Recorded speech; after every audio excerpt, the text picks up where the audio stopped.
வணக்கம். ரிஷபராசி புரட்டாசி மாத ராசி பலன்கள்.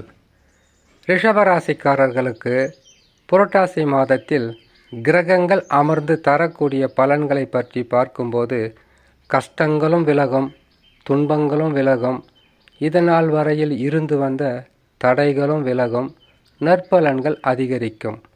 காரணம் கிரக மாற்றங்கள். கிரக வக்ர நிவர்த்தி பெறுவது, கிரகங்கள் வக்ரம் பெறுவது. இதனால் ரிஷபராசிக்காரர்கள் இம்மாதத்தில் சிறப்பான நற்பலன்களை பெறுவதற்குண்டான வாய்ப்புகள் இருக்கும்.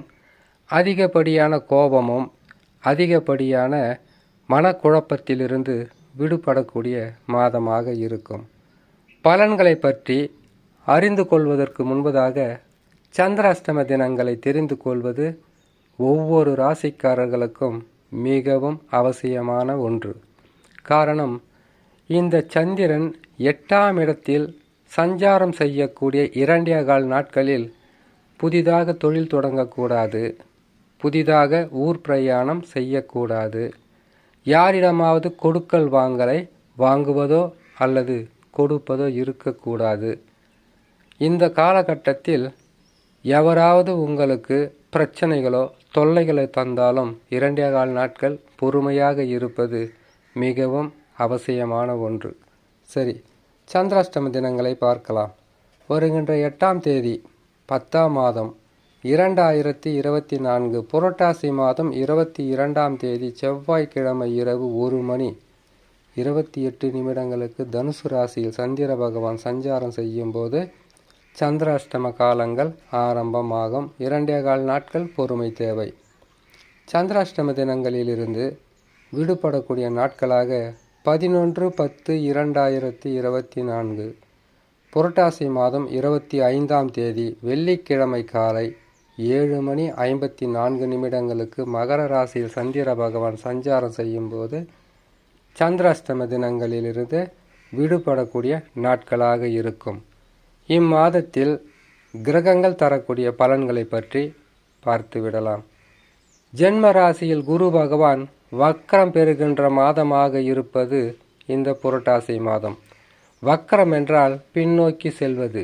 அப்படி பின்னோக்கி செல்லும் போது இதுநாள் வரையில் ஜென்ம ராசியில் அமர்ந்து உங்களுக்கு பல வகையான அலைச்சல், மன உளைச்சல், தேவையில்லாத டென்ஷன், தேவையில்லாத குழப்பம், குடும்பத்தில் ஏற்பட்டிருந்த ஒரு குழப்பமான சூழ்நிலையிலிருந்து தெளிவான சிந்தனையுடன் உங்களுடைய வாழ்க்கை என்பது நல்ல நிலையில் இருக்கும்.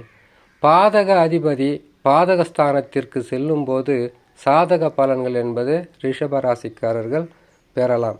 இம்மாதத்தில் அற்புதமான பலன்களும் இதனால் வரையில் இருந்து வந்த, இதனால் வரையில் உங்களுக்கு தொல்லைகளை கொடுத்து வந்த எந்த மனிதர்களாக இருந்தாலும் உங்களை விட்டு விலகி நீங்கள் சுதந்திரமாக முடிவெடுக்கக்கூடிய காலகட்டமாக இருக்கும். செவ்வாய் பகவான் உங்களுக்கு உங்கள் ராசிக்கு 2ஆம் ராசியில் சஞ்சாரம் செய்வது கோபத்தை குறைக்க வேண்டும். ஆத்திரம் அறிவுக்கு சத்ரு.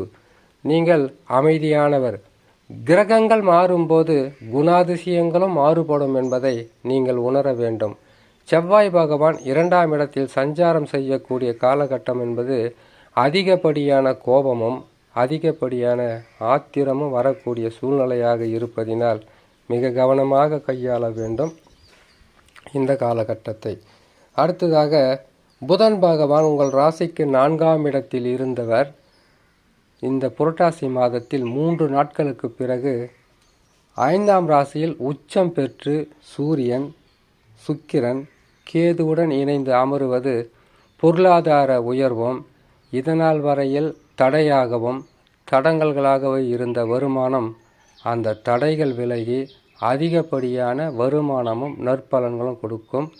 நீங்கள் எதிர்பார்த்த தனலாபம் என்பது இம்மாதத்தில் வந்து உங்களுடைய மனக்குறையும் உங்களுடைய பொருளாதார பின்னடைவும் நிறைவு செய்யும்.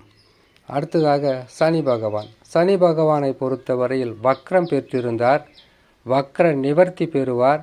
அப்படி வக்ர நிவர்த்தி பெறும்போது உங்களுக்கு 11ஆம் இடத்தில், அதாவது இப்பொழுது 10ஆம் இடத்தில் இருக்கிறார், 11ஆம் இடத்திற்கு வந்து அவர் தரக்கூடிய பலன்களை வக்கர நிவர்த்தி பெற்றவுடன் செய்ய ஆரம்பிப்பார்.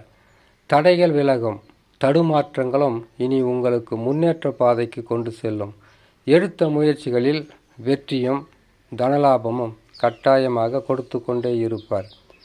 ராகு பகவானை பொறுத்தவரையில் 11ஆம் இடத்திலே இருக்கிறார், யோகஸ்தானம். ஆனால் குரு பகவான் ஜென்ம ராசியில் சஞ்சாரம் செய்த காரணத்தினால் ராகுவால் உங்களுக்கு பெரிதளவு நற்பலன்கள் செய்யாமல் சில மாதங்களாக பல கஷ்டங்களை கொடுத்து வந்தார். குரு வக்கரம் பெற்றவுடன் ராகு பகவானும் உங்களுக்கு பல வகையிலும் முன்னேற்ற பாதைக்கு கொண்டு செல்வார்.